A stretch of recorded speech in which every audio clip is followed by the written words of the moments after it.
का हुक्म जान के, उसमें अपनी इच्छा नहीं है, मुझे अच्छा लग रहा है इसलिए कर रहा हूं, ऐसा कुछ भी नहीं आता है। पर जो भी कर्म हो रहा है वो ईश्वर के निमित्त मैं कुछ करने वाला नहीं।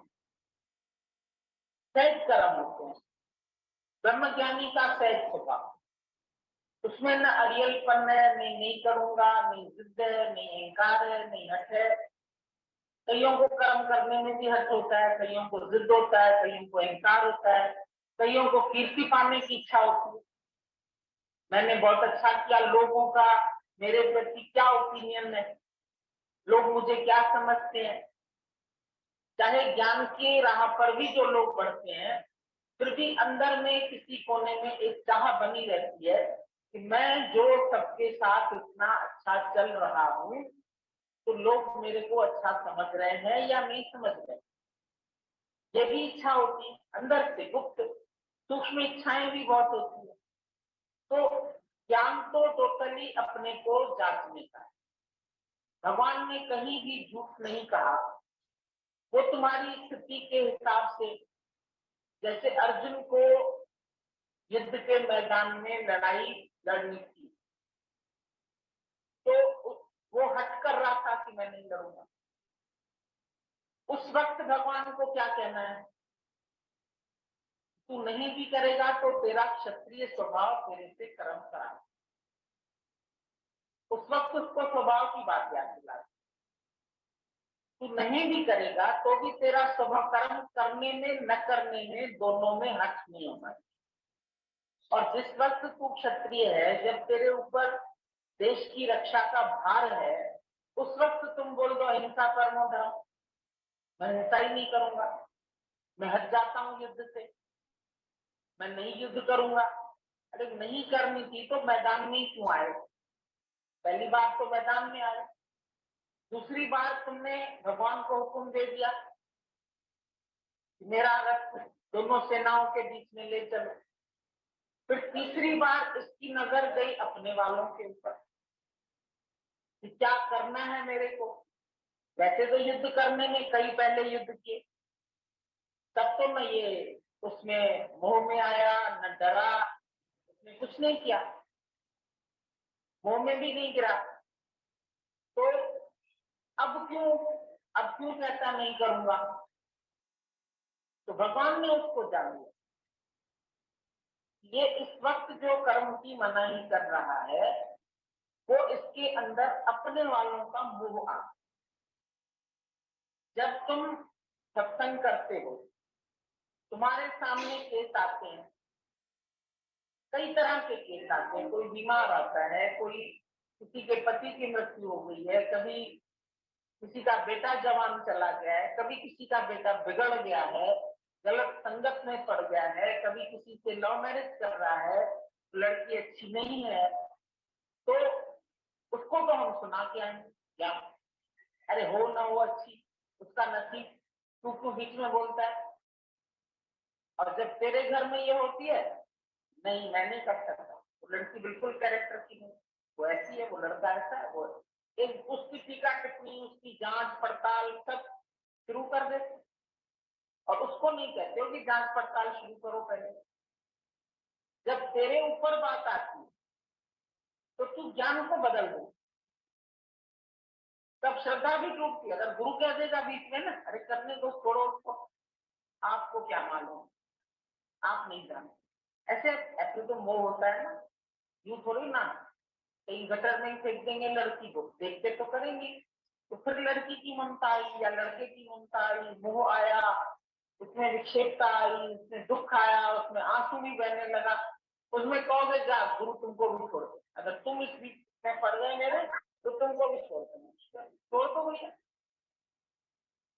नहीं, ये ज्ञान उठाना और अपने प्रति ज्ञान को सजग रखना, ये उस समय कठिन लगता है जब परिस्थितियां, अगले ने थोड़ा ही सुना तो कहता है आपका ज्ञान बदनाम कर रहा है, वो नहीं चल रहा है आपके ज्ञान के अनुसार। और अब तुमने जब जितना सुना है तुम चल रहे क्या? सपोज घर से दो प्राणी आते, एक अभी अभी आया है, पूरे दिन हुए, और एक बहुत साल से सुन रहा है। बहुत साल वाला कह रहा है इसने तुम्हारा ज्ञान बदनाम कर दिया। अरे उसने तो थोड़ा सुना, तुम भी तो बदनाम कर रहे हो।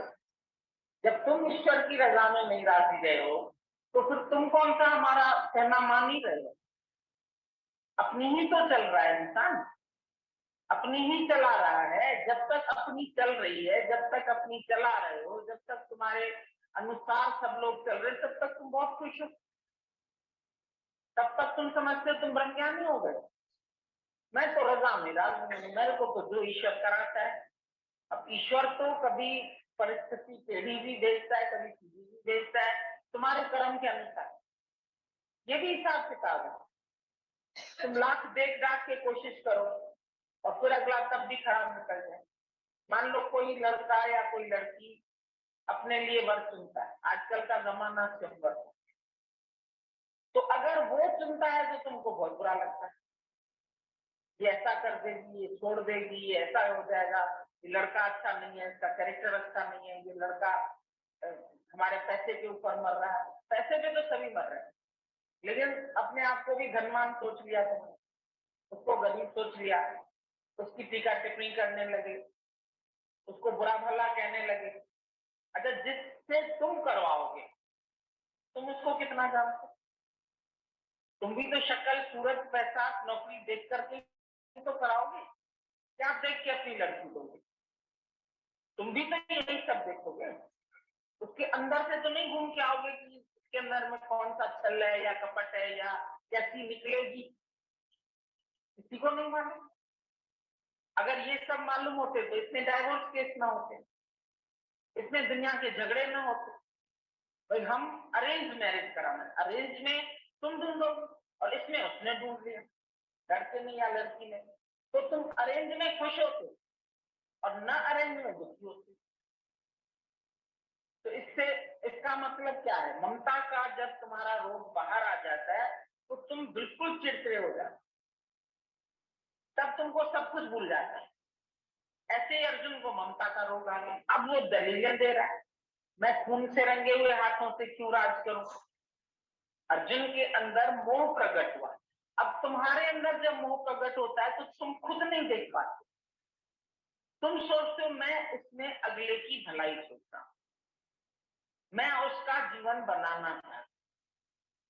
तुम नहीं देख पाते कि ये भी तेरा मोह है, और गुरु उस वक्त कहता है हाँ ये तेरा मोह है, तो तुम उस वक्त गुरु को भी जुड़ना है। अरे आप नहीं पहचानते ना, हम समझते हैं, जानते हैं। तो कितना मन अपनी इच्छा के विरुद्ध जब कार्य होने लगता है तो कैसे अंदर ही अंदर परेशान हो जाता है। और जब तक उसकी इच्छा अनुसार हो रहा है तब तक बड़ा प्रसन्न है, ब्रह्मज्ञानी हो गया, मुझे तो तीनों लोगों का राज्य मिल चुका है, मुझे तो गुरु मिल गया है, गुरु ने मेरे को माया से छुड़ा दी।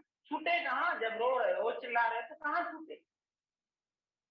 तुम अपने वही स्वभाव संस्कार में आ गए, मेरी चले, मैं चलाता हूँ, मैं करता हूँ। जहां तेरी मैं को पुष्टि मिलती है तुम बड़े होशियार हो जाते, ब्रह्मज्ञानी हो जाते, और जब नहीं होता है तो रोने लगते।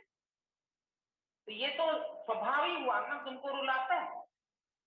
मैं राइट हूं, ये भी तुम्हारा स्वभाव है। सोचो, हो सकता है मैं ही गलत हूं, क्यों राइट और रॉन्ग के चक्कर में पड़ते? जिसको ऐसे लगा के पालते हो ना छाती से, और वो जब तुम्हारे विरुद्ध होता है तो ममता उमड़ती है, और ममता में तुम गलत शब्द भी बोल जाते हो, वो ज्ञानी को नहीं बोलने चाहिए, गलत बातें भी करने लगते हो। तो ये अर्जुन भी तो मोह में फंस के यही सब कर रहा है। क्या कर रहा है?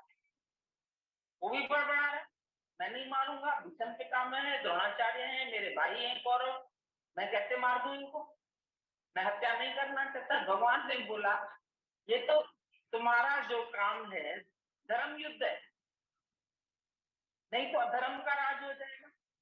तो तुम भी अपने अंदर के विचार जो है, हम नहीं व्यक्ति से तुम्हारी बात करते हैं, पर तुम्हारे अंदर के जो विचार हैं वो विचार तुम्हारे कुरुक्षेत्र के हैं, धर्म क्षेत्र के। जब तुम्हारे खराब विचार होते हैं तो गुरु कहता है इनको मारो। कौरव कोई व्यक्ति नहीं थे, पर अपने गलत विचार ही कौरव है। और उस वक्त गुरु कहता है अगर तुमने इनको नहीं मारा विचारों को तो ये विचार तेरे ऊपर और राज करेंगे। समझाना संकल्प विकल्प करना, राग द्वेष करना, ये सभी क्रियामान कर्म। विवेक से एक बात समझो, सुनो,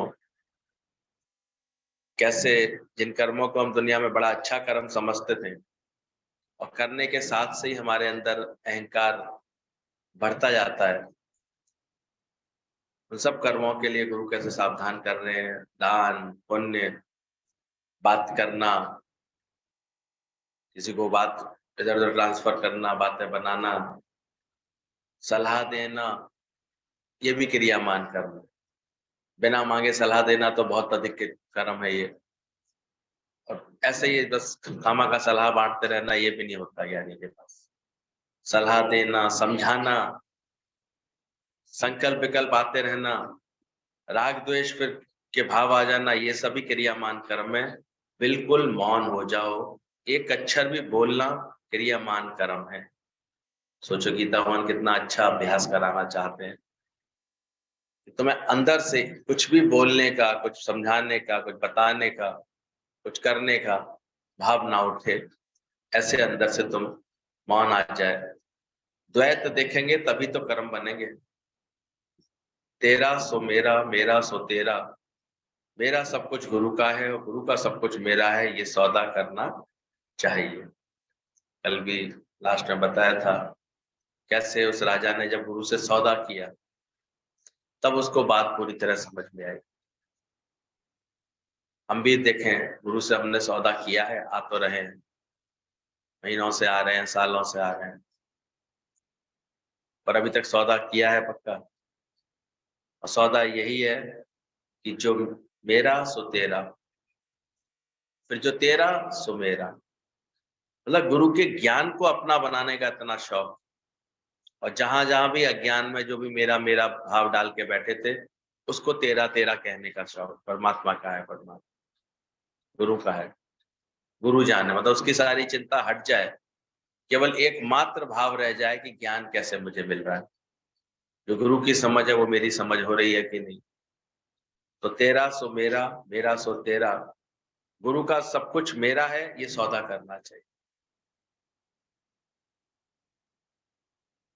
गुरु के का सब कुछ मेरा है, जब गुरु कुछ पदार्थों को तो मेरा कहता ही नहीं। गुरु के पास जो दिखता है मेरा क्या है, ज्ञान, वो मैं अच्छी तरह से अपना बना लूं। ज्ञान मिले गुरु के मुख से, और गुरु मिले सत्संग से, और सत्संग मिले प्रेम लगन से। शांत करके बैठकर देखो, सब चरखे घर के बच्चों के अपने आप चलते हैं। चरखा पाण चलेंद्र, अपना अनुभव बनाओ और देखो, इस बात का अनुभव बनाओ अपने। तुम शांत करके बैठो, सारा खेल अपने आप फिक्स लगा पड़ा है। तुमको ऐसा अपनी प्रारब्ध का विश्वासी बनना है, ये समझ लेकर के चलो। अच्छा नहीं हो रहा है, हम भ्रमवश ऐसा सोच रहे हैं कि हमारे सोचने से, हमारे कहने से, हमारे बोलने से हो रहा है, पर वास्तव में तो चरखा पाण चले, अपने आप चलता रहे। तुम शांत कर करके बैठ कर देखो, सब चरखे घर के बच्चों के अपने आप चलते हैं। तुम करने की बीमारी में हो, कर्ता बनने की बीमारी है तुम्हें, डॉक्टर तुम्हें रेस्ट के लिए भी बोलेगा, तो भी तुम उठ करके काम करोगे। ये है तुम्हारा रजोगुण, ये कर्तापने का अभिमान है तुम्हारे अंदर। कोई कहे कि सो जाओ तो चादर तान करके जगत की प्रलय करके दिखाओ, पर नहीं हो पाते। मन हर समय इतना ये करना है, अब ये करना है, अभी यहाँ जाना है, अब ये देखना है, अब ये इसमें लगा रहता है। तो देखना, कोई कहे कि सो जाओ तो चादर तान करके जगत की प्रलय करके दिखाओ, पर तुम तो हॉस्पिटल से भी भाग करके जाओगे कि मेरा घर कैसे चलेगा।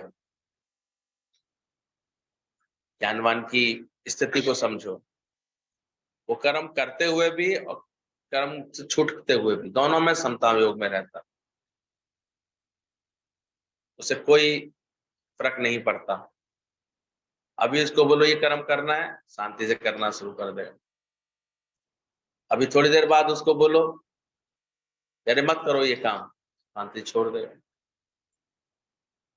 क्योंकि उसने ना तो कोई उससे आसक्ति जोड़ी उस कर्म से, ना ही कोई फल की इच्छा जोड़ी उसने, बस हुक्म की हवा आई, पालकी उठा के चल दिया वो। राजा ने कहा नहीं उठाओ पालकी, रख दी पालकी, खत्म। जी सिखाते थे कि तुम भले ही पूरा खाना बना रहे हो, सहज तुम्हारे सामने, अरे खाना नहीं बनाया, हाँ बना रहे हैं, सबका बना दिया खाना। अचानक ही लास्ट की 4 रोटी रह गई हैं और उस वक़्त दौरानी आके कहते हैं, अरे लाओ हम बना लेते हैं। उतनी ही प्रेम से छोड़ सकता है। हाँ, हाँ, आओ तुम बना लो। होते हैं दुनिया में बहुत से लोग, तो केवल दिखावे के लिए ही करते हैं काम, दूसरे के लिए ही, उन्हें सारे समय यही जतलाना होता है, इसके लिए करते हैं, उसमें भी ज्ञानी राजी रहता है। पर खुद कर्ता भाव में नहीं आता है कि मैं करूँ, या मैंने किया, या मैं करता हूँ। वो हर वक़्त अपने इस कर्ता भाव को भूला हुआ है। इसलिए देखो, शांत करके बैठ करके देखो, महर्षि का मतलब ही है इतना शांत भाव आ जाए अंदर। ये जो घड़ी-घड़ी एकदम हलचल आ जाती है, ज़रा-ज़रा बातों में हलचल आ जाती है, अभ्यास करो उसको। ये तो रोज गुरु ये अभ्यास करा रहा है। विचार करो, अंदर विवेक जागृत करो, क्या तुम्हारे करने से ही होगा? चरखा पाण चले। फिर इसका आनंद तुम्हें धीरे-धीरे अनुभव होगा। अभी तो क्या है, बोले बिना, टोके बिना, कहे बिना, सुधारे बिना रह नहीं पा रहे हो, तो लगता है ऐसे मेरे करने से ही तो हो रहा है। एक ये भ्रम पड़ गया अंदर। तो तुम शांत करके बैठोगे, तब धीरे-धीरे तुम्हारे मन को एक ऐसे अंदर की अनुभूतियाँ आएँगी। देखो, कौन है इसके घट में लहर उठा गया? कौन है देखो इस रूप में ये कार्य करा गया? कौन कैसे प्रेरणा बन करके मुझे ये बात बोल करके मुझसे ये करा ले गया? तब लगेगा अंदर से कि कर्ता के हाथ हजार, तू काहे करने चल। ज्ञानवान अपने इस अभ्यास को और पक्का करता है। फिर उसको एक आनंद सा आता है कि करन करावन आपे आप, मानुष के कछु नहीं भात। उसे ना करने का अभिमान है, ना करने का अभिमान। वो दोनों से छूटा हुआ है। इसलिए अगर वो डॉक्टर तुम्हें जब बोलेगा ना तुम रेस्ट करो, तो रजोगुण अंदर में होगा तो कर नहीं पाओगे। बीमारी से क्यों घबराने लगते हैं? अरे डॉक्टर ने 4 दिन के लिए रेस्ट करने के लिए बोला है, 4 दिन बिल्कुल नहीं उठूँगी, ऐसे करूँगी। परेशान क्यों हो रहे हो? तुम्हारा कर्ता भाव। क्योंकि अंदर में जो एक रजोगुण के कारण पड़ गया है भाव, मैं नहीं करूँगी तो कौन करेगा? मैं नहीं बनाऊँगी तो बच्चे कैसे खाएँगे? मैं नहीं करूँगी तो फलाने को कैसे मिलेगा? तो ये जो भाव है अंदर, ये दुखी-सुखी करता है। और बाकी ज्ञानवान इतना होशियार है, गीतावान इतने एक्सपर्ट थे कि ऐसे सेकंड्स में सारी सेवाओं को सेट कर देते थे। आज देखो किसका जीवन अच्छा लगेगा? जिसका समय से पहले ही सारा कार्य पूरा हुआ दिखाई देगा। खुद ही देखो आराम कब लगेगा? जो बच्चे एकदम एग्ज़ाम के लास्ट डे में फिर पढ़ाई रह जाती ना उनकी, वो अच्छे नंबर कभी नहीं ला पाते। पढ़ ही नहीं पाए सारे दिन, ध्यान ही नहीं दे पाए। वो टाइम तो निकाल दिया उन्होंने ऐसे खेल-कूद में। अब आखिरी के दिनों में पढ़ते हैं, बहुत ज़्यादा पढ़ के दिखाते हैं। फिर परेशान होते हैं, झुँझलाते भी हैं उस समय। प्रेशर भी लगता है उनको अंदर से, टेंशन ही बहुत दिखती है। तो ज्ञानी कर्म का आर्टिस्ट हो जाता है। कर्ता भाव है नहीं, ममता है नहीं, आसक्ति है नहीं। फिर भी कर्म इतनी कुशलता से और सुंदरता से करता है कि समय से पूर्व भी उसके कर्म प्राय सारे पूरे होते हैं। हमेशा उससे इतनी आर्ट होती है उसको। जिद कोई होती नहीं है, हठ कोई होता नहीं है। सहज अगर प्रकृति से कोई किसी का सहयोग मिल रहा होता है तो उसको भी साथ लेके चलता है। नहीं मिल रहा होता तो शिकायत कोई होती नहीं है। अनुकूलता में भी उतना राजी है, प्रतिकूलता में भी उतना ही राजी है। ऐसी जब मति बन जाती है तो ज्ञानी के मन सदा आनंद। उसे युक्तियाँ आती हैं इसलिए थोड़ी-थोड़ी। सुबह से कहा था ये सामान ले आना, अब ये सामान है ही नहीं। उसे तुरंत युक्ति होती है, इसके बिना भी मैं कुछ और बना सकता हूँ। इसके बिना भी कुछ और मेरे से चल सकता है कि नहीं चल सकता। प्यार से वो करके रखेगा, झिकेगा नहीं। ये कहा था तुम लाए नहीं तो काम ही नहीं हुआ जैसे। अज्ञानियों के ये फजीते हैं। उसे अच्छी तरह से एहसास होता है, इसलिए उसके सारे काम समय से पूर्व ही। घर में जब खाने का समय होगा ना, उससे पहले ही उसका सारा खाना बना होगा और सजा हुआ होगा टेबल पर। अगर समझदार कोई ज्ञानवान है। घर में जब तक लोग आए घर में 9-10 बजे तक, उससे पहले ही उसकी सारी सेवाएं पूरी हो गई होंगी, पड़े नहीं होंगे ऐसे, बच के नहीं रहे आएंगे ऐसे। इसलिए पूरे दिन फ्री भी है वो। ऑब्जर्व करो, इतना अच्छा ज्ञान अंदर में आ जाता है। अब आप किसी कर्म के बंधन में नहीं, आप फ्री भी हैं, युक्तियां भी आती हैं, प्रेम से चलना भी आता है। और जैसे जैसे अपनी प्रकृति को जो इस ज्ञान के कार्य के लिए फ्री करता जाता है, तो यही देखा गया है, जैसे गर्भवती स्त्री से सारे कर्म उसकी सांस छुड़ा लेती है, तो निराकार भी उसके सामने से जो सांसारिक सेवाएं होती है वो धीरे धीरे उसके सामने समेट देता है। वो खुद नहीं चाहता कि हट जाए, वो तो तत्परता से करता रहेगा, लेकिन ये प्रकृति का खेल है, वो अपने आप हटा दे। वो आपके संकल्प के कारण वो निष्काम कार्य ही बार बार सामने लाएगा, सत्संग का कार्य तुम्हारे सामने लाएगा, उसको महसूस करो। नहीं तो डॉक्टर रेस्ट के लिए कहेगा तो उठ करके काम करोगे, रजोगुण अंदर में होगा ना, आदमी रेस्ट नहीं कर पाता। 2 मिनट शांति से, इतनी भी समझ नहीं होती है। कोई आया तो 5-10 मिनट बैठे तो सही, थोड़ा सा व्यवहार तो ऐसा करें कि लगे कि यहाँ सब उस वक्त और रजोगुण से निकल के आता है। किसी किसी के यहाँ जाओ, गए तो मिलने और मिल भी पाए नहीं, क्यों? उतना रजोगुण में व्यस्त है। ज्ञानी अंदर से खाली करता है, अपने को खाली रखता है, रजोगुण खाली है। अगर कोई आया है समय निकाल कर, कोई दूर से आया है, तो पहले उसकी बैठ करके तसल्ली से पूरी बात सुनेगा, समझेगा, समाधान देगा उसका, अगर जरूरत है उसको समाधान पूछने आया है कोई बात का। फालतू के रजोगुण में अपना समय नहीं ऐसे वेस्ट कर दे, ये समझदारी होती है उसके। वो कर्म करत होय नेह कर्मी भी है। उसके बाद जतलाना नहीं है, बतलाना नहीं है, व्यर्थ का दिखावा नहीं है अंदर से। तो धीरे धीरे वो कर्म का आर्टिस्ट बनता जाता है। जब कर्तापने का अभिमान होता है, तो कोई कहे कि सो जाओ तो चादर तान के सहज ही परले करके सो जाता है। वो तो हर वक्त एक रिलैक्स पोजीशन में, आराम है। अज्ञान के कारण देखो, अरे तुम्हें सोने की पड़ी है, इतने काम पड़े हैं, काम काम काम दिखाई देते हैं। थोड़ा बैठ तो लो, अरे कहाँ बैठ सकती हो, मेरे को मरने तक की फुर्सत नहीं, फुर्सत ही नहीं। और काम भी कोई बुरा नहीं है समय से, और फुर्सत भी है नहीं, या ज्ञानता की निशानी। और ज्ञानी का सहज मन हर वक्त आनंद में, वो कर्म भी कर रहा होगा, उस वक्त भी खुशी कर रहा होगा, जीत के नहीं पर उमंग के साथ, खुशी के साथ, गुनगुनाते हुए। गीतावान कितनी बार ऐसे मौके होते थे, कोई आता था, वो भोजन बना रहे होते थे, तो वही भोजन बनाते बनाते उसकी निष्काम सेवा शुरू हो जाती थी। आओ प्यार से यही बैठ लो, यही खड़े हो जाओ, तुम्हें बता देते हैं क्या पूछ रहे। सत्संग भी चल रहा होता था उनका, कार्य भी कर लेते थे, इतनी निपुणता थी अंदर। और ऐसा ही फिर एक एक को बना दिया। किसी के अंदर में लापरवाही, देरी या ऐसे आलस से देखते थे ना, कहते थे क्यों चाय बोने गई थी या चाय बनाने गई थी, आसाम तो नहीं चली गई थी कहीं। तो चाय का मतलब है 10 मिनट में चीज हाथ में होनी चाहिए, मैक्सिमम 6-7-8 मिनट में हाथ में आ जाना चाहिए। अगर कोई तत्परता से बनाने में एक्सपर्ट है तो, अच्छे आइडिया वाला इंसान है तो नहीं बन जाती, कितनी देर लगती है 1 कप चाय 2 कप चाय बनाने में, कितनी देर।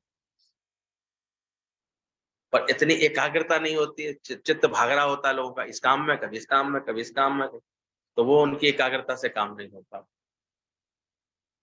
भूल होती रहती है उनसे। अज्ञानी के कर्म देखो इतने बावलेपन और तावलेपन में होंगे ना, बिना टकराए, बिना कुछ गिराए, बिना कुछ, उसको होता ही नहीं कोई कर्म। वो अजीब से भावावेश में ऐसे भटकता था। यानी कि चलते चलते भी ध्यान होगा कि रास्ते में क्या चीज आ गई, रास्ते में क्या है, कुछ अटक तो नहीं रहा कहीं से। चार को भी सुख बांटता चला जाएगा एकदम, और संभाल करता चला जाएगा। ये सब समझना, कर्तापन नहीं होता उसके अंदर, रजोगुण भी नहीं होता उसके अंदर, इसलिए वो बड़े आराम से रिलैक्स भी दिखाई देता है। पर तुम तो हॉस्पिटल से ही भाग करके जाओगे, मेरा घर कैसे चलेगा, दम घुटता है लोगों को, हॉस्पिटल में 1-2-4 दिन रहना पड़े यार,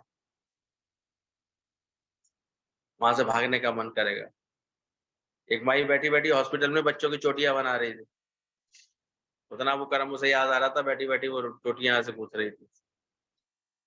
सरदार बच्चे थे तो उसको वो चोटियां बनाते थे। ये नहीं बैठे बैठे हाथ से चलेंगे, अभी क्या कर रहे, वो कमरे कम झाड़न लगाती थी ना, वो फर्नीचर पहुंचती थी, तो आराम से बैठ नहीं पाएगा चित्त। चित्त में कर्मों का इतना चिंतन चलता है। ज्ञानी के अंदर कर्मों का चिंतन नहीं है, कर्म है जीवन में। व्यर्थ की सोचा विचारी नहीं है, व्यर्थ का दिखावा नहीं है, व्यर्थ का जतलाना बतलाना नहीं है, पर सेवा में निपुण है वो। इस बात को पहचानो अंदर से। तुमने शांति से बैठने का अभ्यास ही नहीं किया है, इसलिए जब सत्संग का जो अभ्यास करते हैं वो एकदम एकाग्र चित्त शांत बैठने का जब अभ्यास करते हैं, अपने अंदर महर्षि बनते हैं अंदर से, तो धीरे धीरे ये एकाग्रता बढ़ते हैं। इसलिए थोड़े दिनों समय लग जाता है लोगों को सत्संग में भी शांत होकर बैठने का। यही देखो मनुआ तो दैदिस फिरे, ये घूमता रहता है, जाता रहता है। वहां तो यही करके आए, माला कर में फिरे और जीव फिरे मुकमाए, पर मनुआ दैदिस फिरे। ये तो गुरु का फिर प्रेम, गुरु के ज्ञान का आकर्षण धीरे धीरे ऐसा बन जाता है, जो हमारा मन मन मनावा होकर के ये बात सुनने लगता है, समझ एकाग्र। और सुख भी तभी मिल पाता, उससे पहले मिलता नहीं। इसका बहुत भटकने वाला चित्त होता है, कहाँ से सुख पाता है। एकाग्रता बढ़ी है पहले से, तो एक को आगे रख करके चलेंगे अपने जीवन में, उनके हृदय में एकाग्रता आएगी, समझेंगे इस बात को। ज्ञानी ढीला भी नहीं है कि मैं करूंगा या नहीं करूंगा, हटो हटो मैं ही करूंगा, ऐसे भी नहीं कहता। मैं नहीं करूंगा, मैं ये सब कर्मों को नहीं करता है, ऐसे करके भी हटीला नहीं। अगर कभी आते हैं तो वो बड़े प्यार से, वो भी उसका रोल करना बड़ा अमर सा हो जाता है। समय आया तो अपने देवर की शादी में कहते हैं घड़िया तक उठाई उन्होंने, पूरा शादी का पूरा, जैसे वो जैसे जिम्मेदारी के साथ पूरी कार्य कराया। प्रेम होता है ना, किसी काम में प्रेम होता है किसी से, तो देखो उसके सारे कार्य करने का खुशी से शौक नहीं होता।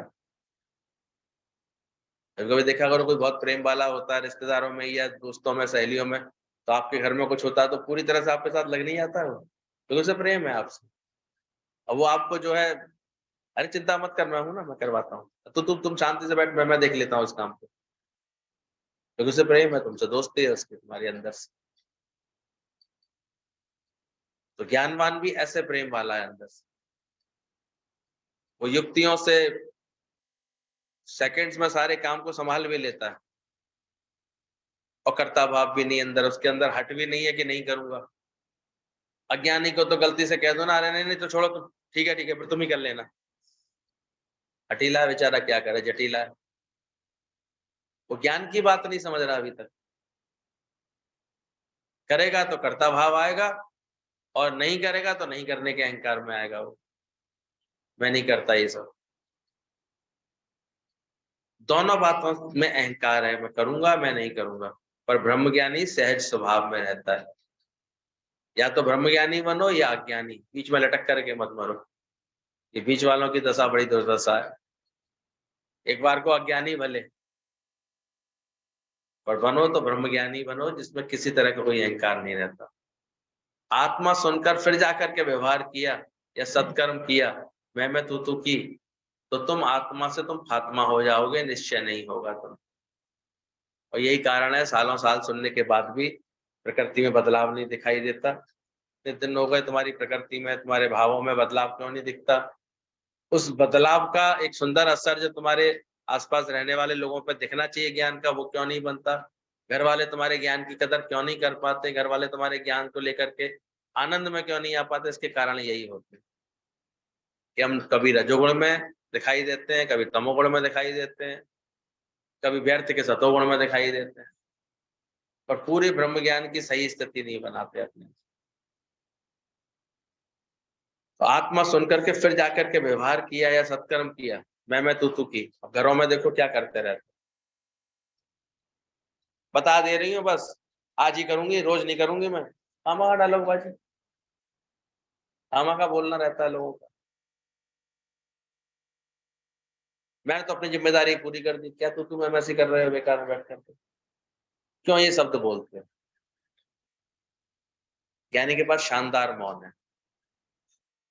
कितने भी कर्म करते हुए उसको ये भी एहसास नहीं है कि मैंने कुछ किया और शांत भी बैठा है तब भी उसको ये एहसास नहीं है कि मैं कुछ नहीं कर रहा।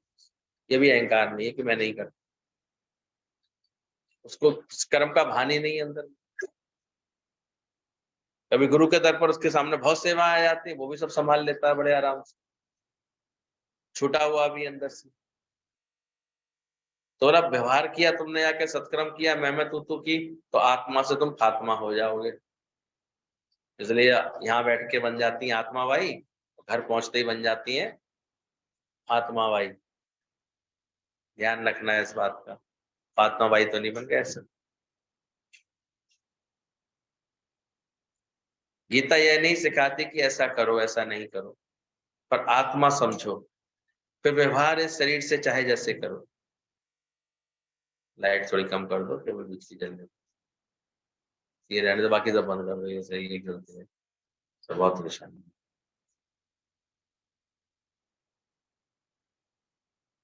फिर बोला कृष्ण, अर्जुन ने कृष्ण से कहा, तुम्हारा ये आध्यात्मिक ज्ञान सुन करके मेरे संशय भ्रम नष्ट हो गए। किससे भगवान गुरु उसके अर्जुन के कर्म नष्ट हुए, किससे फर्क पड़ा उसको देखो।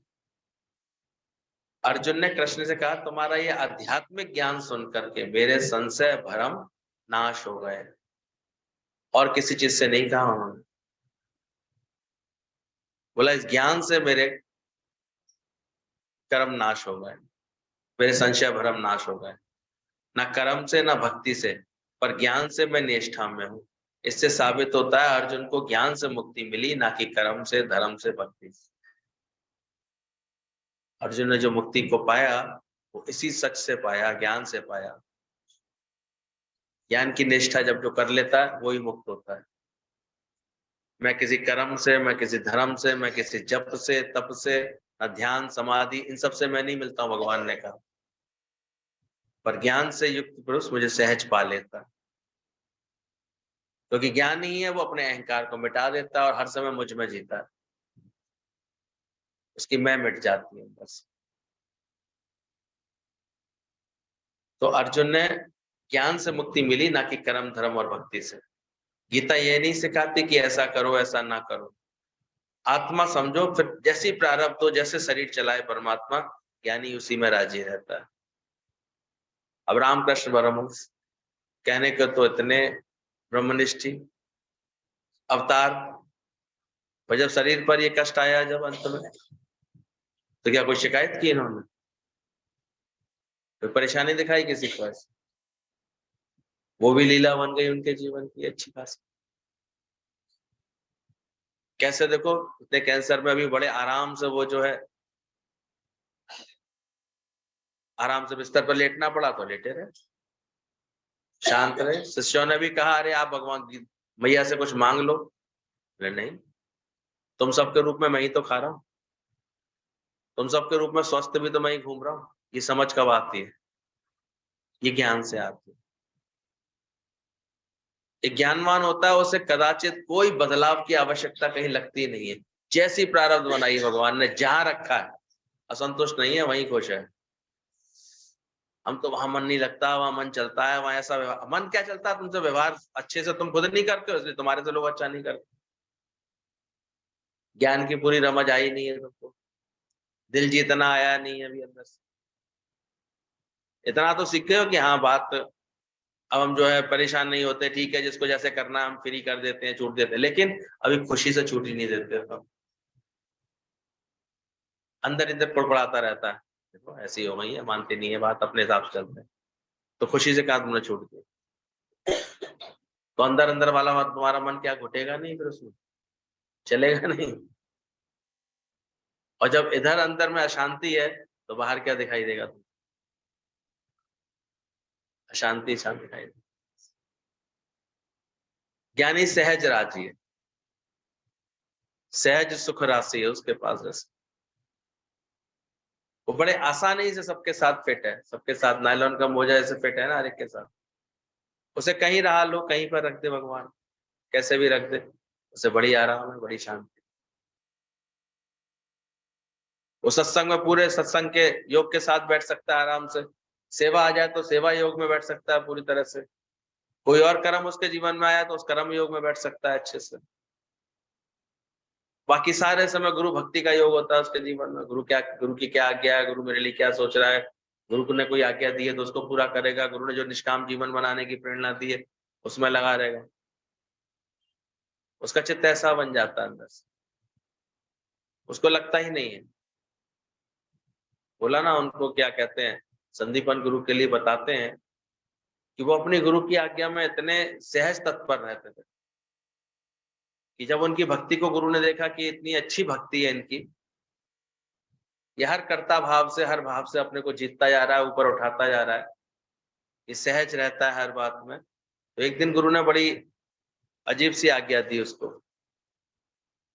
बोले ऐसा करना, तुम जो है मेरा जो पुत्र है ना, गुरु का छोटा पुत्र था, बोले इसको जो है धक्का दे करके कुएं में गिराना, और ध्यान रहे ऐसे टाइम पर गिराना 4 लोग देख रहे हो।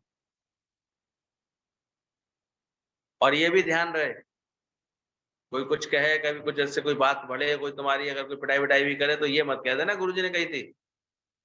अब तीनों आज्ञा क्या हो गई गुरु की, उसके लिए अटल हो गई। कार्य करना भी है तो गुरु ने बोला है, करना कैसे है ये भी समझ लिया, और करके किसी को जतलाना नहीं है कि ये गुरु ने कहा है। सोच सकते हो क्या हालत हुई होगी आश्रम में उनके, जब उन्होंने गुरु के पुत्र के साथ ऐसा व्यवहार किया। तो पुत्र को तो बचा लिया, तुरंत देख रहे थे लोग, अरे ये क्या कर रहा है, मेरे को तूने ऐसे क्या कर दिया, तुरंत निकाल लिया। अब जो उसको गालियां पड़ी, जो उसको व्यवहार मिला, उससे पहले बोला था मैं समाधि में बैठूं तो मेरे झोंपड़े में तिलंगा फेंक देना, ऐसे समय भेजना 4 लोग देख रहे हो। तुरंत आग बुझा तो दी गई, लेकिन उसकी जो डंडों से फिर पिटाई हुई।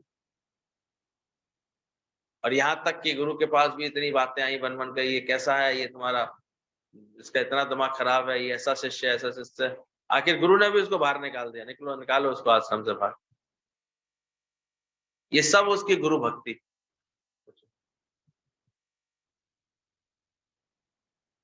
वो सारी परीक्षा में पास होकर के उसने दिखाया, शांत रह करके दिखाया, कोई विरोध नहीं, किसी बात में कोई जोर जबरदस्ती नहीं, जैसी मेरे गुरु की मर्जी। गुरु कर रहा है तो गुरु की मर्जी होगी, गुरु ने कहा है तो गुरु की मर्जी होगी। ऐसी गुरु भक्ति में उसने अपने मन को बना के देखा है।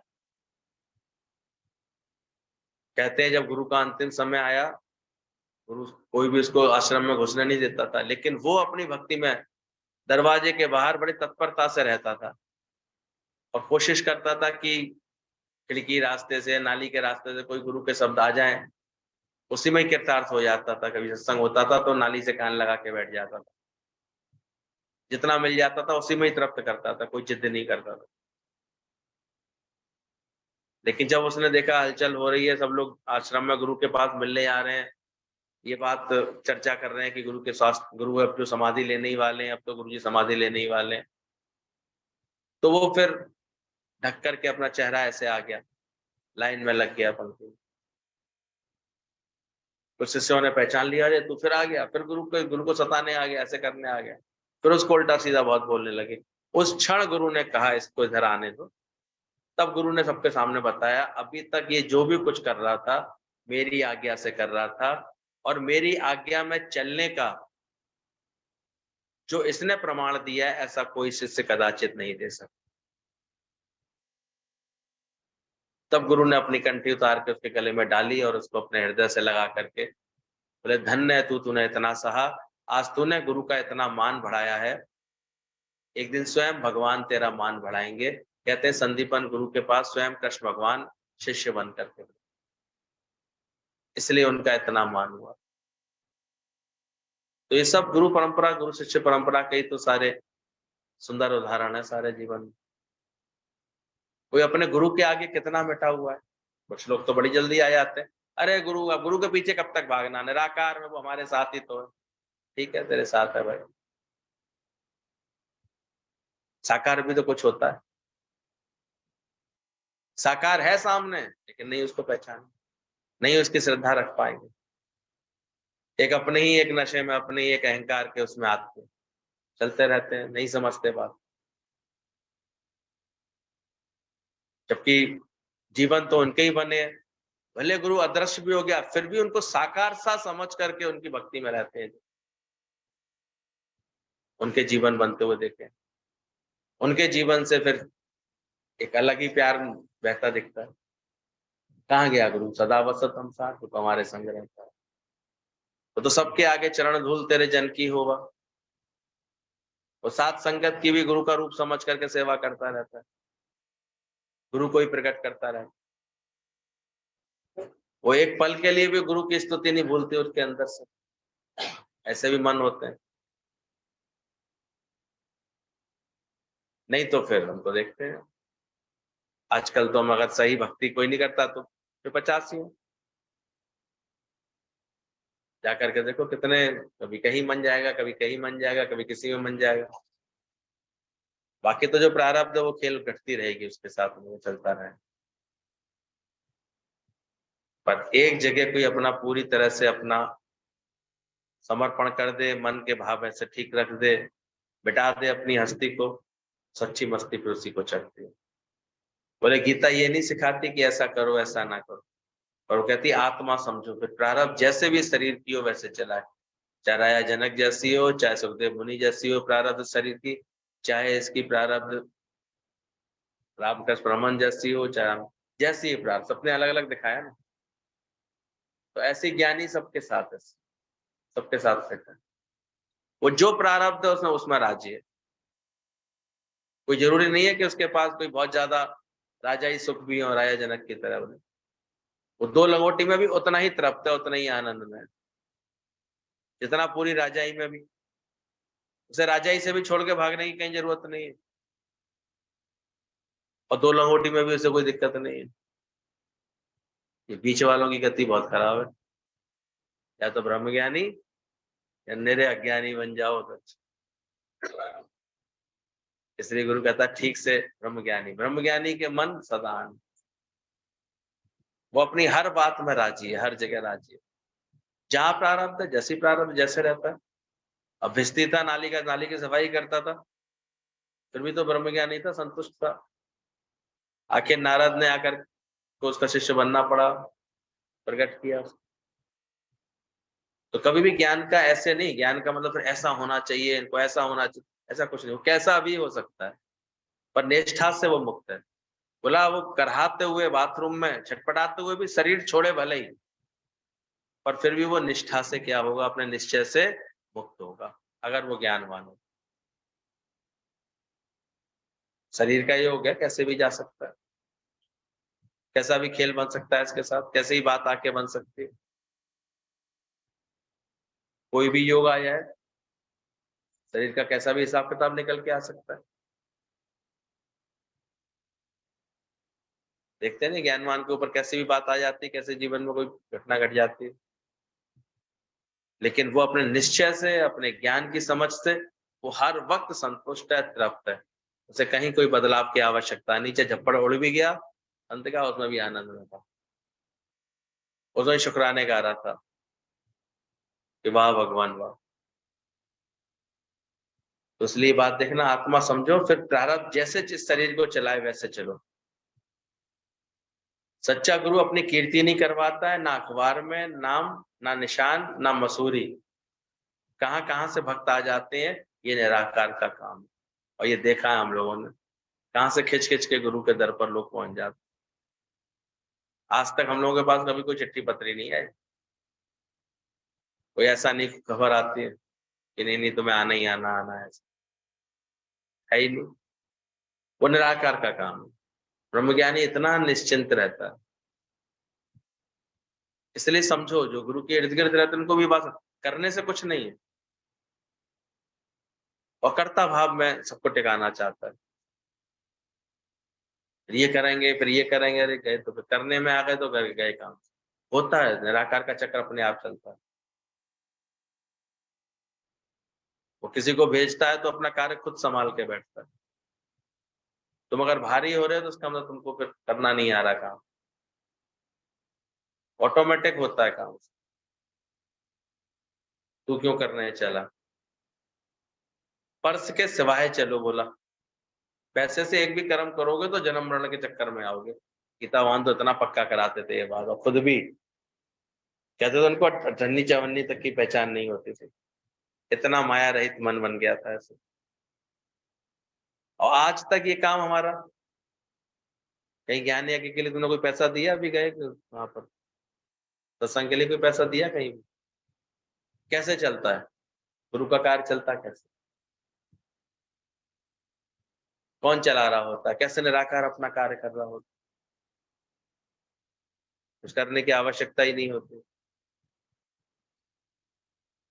बोले पर्स के सिवाय चलो, किसी भी संत साधु को, गरीब को एक पैसा भी ना दो, फिर देखो सब वो संत साधु तुम्हें आने देते हैं अपने यहाँ।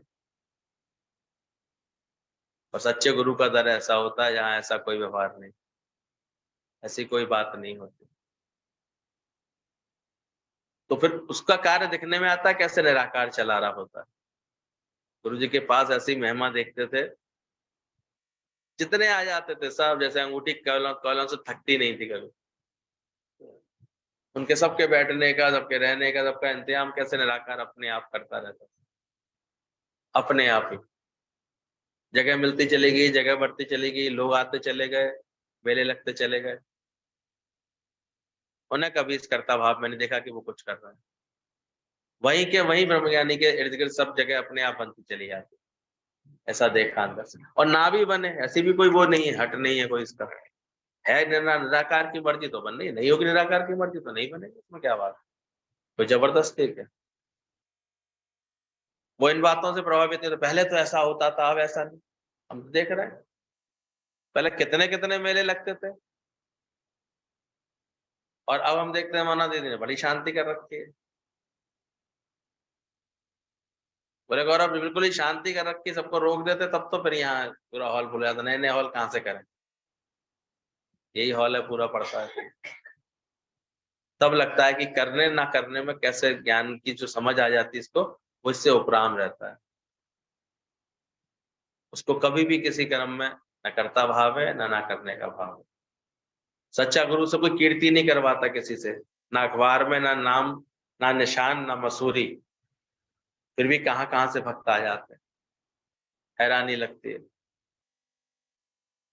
शाम को दादाजी टहलने पहुंचे तो वो जिस पार्क में कभी कभी जाते हैं तो अब आजकल जब इधर आ रहे तो दूसरा जो पार्क घर के पास पार्क था उसमें वैसे दूसरे के बांद्रा पे जाते हैं जॉगर्स पार्क में, वहां गए। वहां का पूरा स्टाफ इतना खुश हो जाता है उन्हें देख करके, आ गए आज, आप आ गए आज, मुझे लग रहा था आज कुछ अच्छा होगा, ऐसे करके बोलते हैं। आपके आने की खुशबू ऐसे आ जाती है हमको। क्या कर रहा है, तो वो सहज टहलने आ रहे हैं, लेकिन वो टहलना भी उनका इतना प्रेम भरा हुआ है, आनंद देने वाला है। एक निरंतरता से वो ऐसा एक संबंध प्रेम का जोड़ लेता है जहां भी जाता। भाई कुछ बनना बनाना थोड़ी, दुनिया के गुरु तो हारा वाले गारा वाले ये सब बन के रहे आते। ज्ञानी के मन सदा आनंद। तो वो इससे नहीं चलता। संत साधु को तुम दुनिया में देखो किसी को नहीं दो, गरीब को एक पैसा भी ना दो, तो फिर देखो तुम्हें संत साधु तुम्हें आने देंगे? सही बुझाई नानका जिस सोवे सो प्रसन्न। सो प्रसन्न माना अपने ऊपर जिसने कृपा की है, उसी उसी को आत्मा समझ में आती है। अब वही परमात्मा की कृपा नहीं, पर अपनी कृपा उसको समझ में आती है। ऐसी मनुष्य देह मिली है, फिर भी अहंकार से नहीं छूटते हो। ऐसी मनुष्य देह मिली है, फिर भी अहंकार से नहीं छूटते हो। 84 लाख योनियों में भी मैं नहीं निकाल सकोगे मुख से, क्योंकि ये योनियां रोग और भोग भोगने की हैं। इसमें विवेक विचार नहीं है। कुंजी उसकी गुरु के पास है। बताओ किसी भी जानवर की योनि में क्या तुम मुक्ति की बात समझ सकते हो? 84 लाख योनि बनाई, लेकिन मानुष को प्रभु दीनी बढ़ाई। ये मनुष्य योनि को ही भगवान ने ऐसी बढ़ाई दी हुई है, ऐसी बधाई दी हुई है कि वो मनुष्य भगवान को पा सकता है। जानवर भी एक्टिंग तो कर लेंगे, पैसे तो वो भी कमा लेंगे, खा लेंगे पी लेंगे, सारी फीलिंग होती है उनको, प्यार का इजहार भी कर लेते हैं। बंदरिया इतनी चुपकाए रखती है, ममता भी कर लेती है।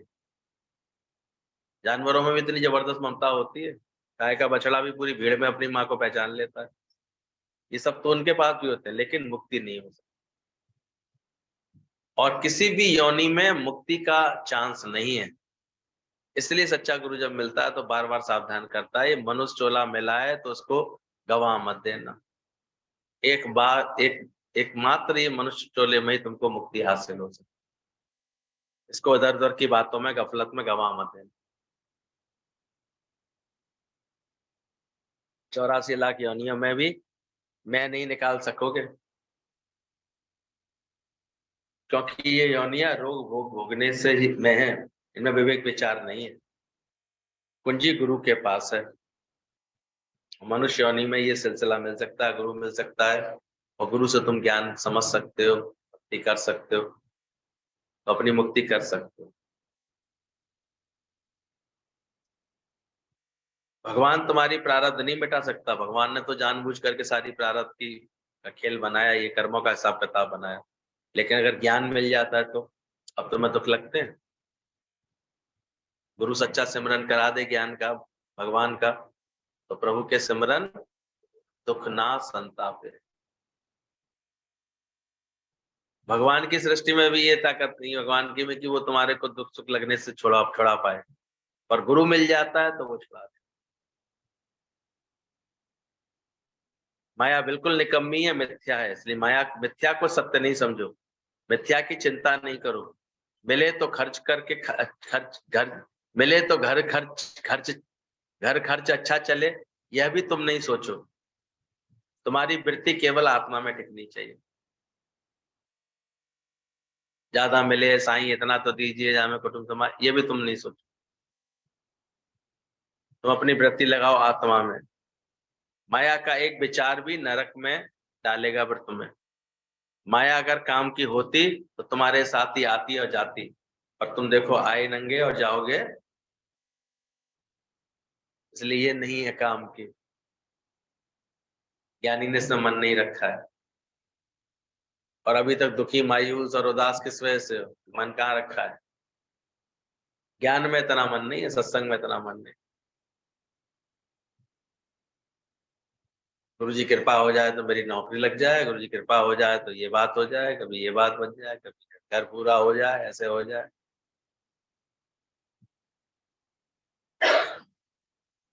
ज्ञानी अगर सोचो, माया अगर काम की होती तो तुम्हारे साथ आती जाती, कभी भी जरूरत नहीं पड़ेगी तुमको माया की, अगर ज्ञान से दिल लग जाता है। मरने के समय भी ध्यान रखना, सोने का भी दांत लगवा लोगे ना, वो भी मसाले निकाल लेगा, वो भी संग नहीं ले आ सकता। ऐसा जिसने इस माया को जाना है, जिसकी खुशी का आधार पर माया नहीं है, भगवान है केवल, वो खुश रह पाता। नहीं तो माया तो अचनी वचनी, ये कभी संतुष्टि देगी नहीं, तृप्ति देगी नहीं। कैसे? वो हमेशा दिखाएगा है ही नहीं है, है ही नहीं है, कि है उसके भगवान पहुंचा देता है। हर एक का रिजिक भगवान पहुंचा देता है, कभी बच्चों के द्वारा पहुंचा देगा, कभी कहीं से पहुंचा देगा। और नहीं है तो उसमें चलो ना, उसमें क्या दिक्कत? जैसी प्रारब्ध है उसमें अपने को ज्ञानी फिट करके चलता है। संत महात्मा तो देखो एक कमंडल में ही अपने को संतुष्ट करके रहे, क्या होता है उनके पास। अब तो निर्णय ले लो, ये माया की चाहना केवल दुख दिला रही है और कुछ नहीं दिला रही। इसलिए चाह जब मिटेगी तो मन बेपरवाह हो, चिंता मिटेगी अंदर से। ये ज्ञान कोई टके पैसे के फायदे वाला नहीं है, पर मरने से मुक्त होने का ज्ञान है ये। अगर मौत का डर है, बाकी लाखों तुम्हें फायदे भी हो गए तो क्या फायदा? मौत से तो तुम्हें डर लग रहा है, और फायदे मिल भी गए तो क्या क्या मिलेगा इससे? सोचो। इसलिए ज्ञान के पीछे चलो। सब दुनिया में क्यों भटकते रहते हैं? कोई ज्ञान छोड़ करके वो सोचते हैं शायद माया मिलेगी तो हम सुखी हो जाएंगे, धन अच्छा कमा लेगा बच्चा तो बहुत अच्छा होगा, ये काम अच्छा कर लेगा तो बहुत अच्छा। वो मिल भी जाएगी तो अभी देखो किसी के अंदर में संतुष्टि नहीं, अतृप्ति रहेगी अंदर से। ये ज्ञान कोई टके पैसे के फायदे वाला नहीं है, मरने से मुक्त होने का ज्ञान है। सिर पर पटका बंधा हुआ है तो सिर पर चोट नहीं लगेगी। ऐसी आत्मा को बचाने वाला ये शरीर है। अहंकारी मनुष्य कितने भी सोने के कर्म हो जाएंगे पर सीधा रसातल में जाएगा। जैसे दूध के गिलास में एक बूंद जहर की पड़ जाए तो पूरा ही जहर हो जाता है। ठिकाने, मंदिर, धर्मशाला, गौशाला, कुएं, तालाब, नाले सब बनवाए हैं। उन्हें ना तो लोगों की भलाई का ख्याल है, पर ये सब वो क्यों करते हैं? तो गौर करके समझिए बात। बनवाने के बाद सबसे पहले क्या लगवाते हैं उस पर? नाम का पत्थर। उन्हें किसी की भलाई की चिंता नहीं होती, अपने नाम की चिंता होती है। एक एक ईंट पर उसका नाम पड़ेगा, ये है उसकी मनोवृत्ति। और जहां तुम्हारा नाम हुआ तो समझो भगवान मर गया। तभी वो संत कहता जा रहा था, मर गया भगवान को, मार डाला भगवान को, मार डाला भगवान। किसी ने पूछा, संत जी ये क्या बात फैला रहे हो, ये अच्छी बात नहीं है, आप ऐसा मत बोलो, आप तो संत हैं। बोले आप कौन है महाशय? बोले मैं, हमें नहीं पहचाना, मैं नगर का सबसे बड़ा सेठ। वे तो सब पूरा पूरा शहर जानता है मुझे, मुझे नहीं जानते। अरे मार डाला ना भगवान को। बोले अपना सेठ बना याद रह गया, और जो अंदर भगवान की शक्ति कार्य कर रही है उसका ध्यान नहीं। जो मिले वो अपनी और पहचान बताएं, कोई नहीं बताए कि मैं ब्रह्म का रूप हूँ, भगवान की संतान। तो ऐसी इस माया के कारण हमने किसको मार डाला? मार डाला भगवान को। ये अब ज्ञान के बाद याद आ गया है अंदर से। ध्यान रखना। ठिकाने, मंदिर, धर्मशाला, गौशाला, कुएं, तालाब ये सब बनवाए हैं जिन्होंने, वो लोगों की भलाई का ख्याल नहीं था, उन्हें अपने नाम का ख्याल था। किसी भी कर्म से अगर तुम्हारा फायदा हो रहा है, तुम्हें अंदर कोई नाम हो रहा है, फायदा हो रहा है, नाम निकल रहा है, तो वो निष्काम नहीं बोला जाता। उसको निष्काम कर्म मत समझ लेना। इतनी ज्ञान की सावधानी रखना।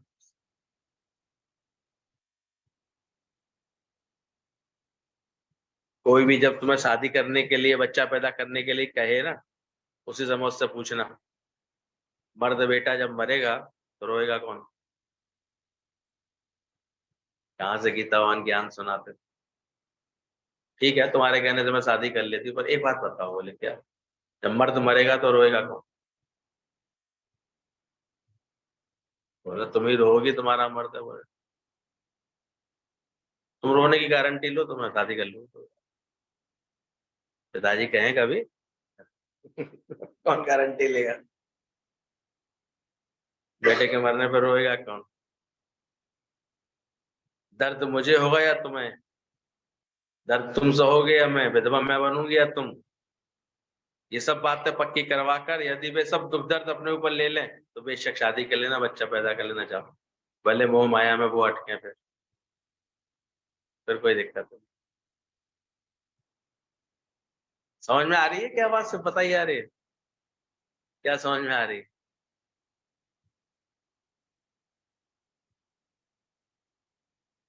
तो खुद ही दुखी होने लगता है, खामा का परेशान होता रहता। पहचान तो सही, हमारी वो ममता नहीं निकलेगी तो हम ऐसे ही तो फिर अटक जाएंगे जगह। ज्ञान ही नहीं अटकता।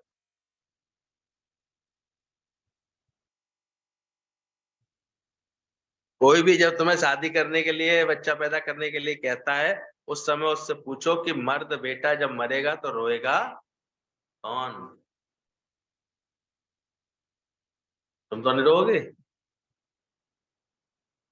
पूछो अपने आप से। अभी रोना आ रहा है इसका मतलब अज्ञान बाकी है। कौन रोएगा?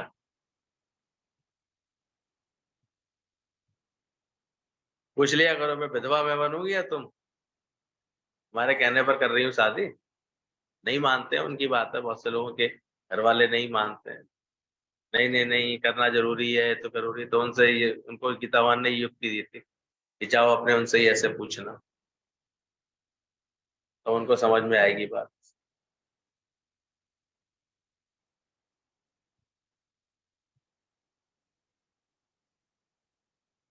समझ पड़ रही है निष्काम क्या होता है और कैसे अपने को माया में अटकने से छुड़ाया जाता है, कैसी समझ के साथ चलना पड़ता है अगर ज्ञान में आगे बढ़ना है। दुर्गति तो सबकी होती है, फिर अगर ज्ञान नहीं समझेगा मिलेगा क्या है जगत से।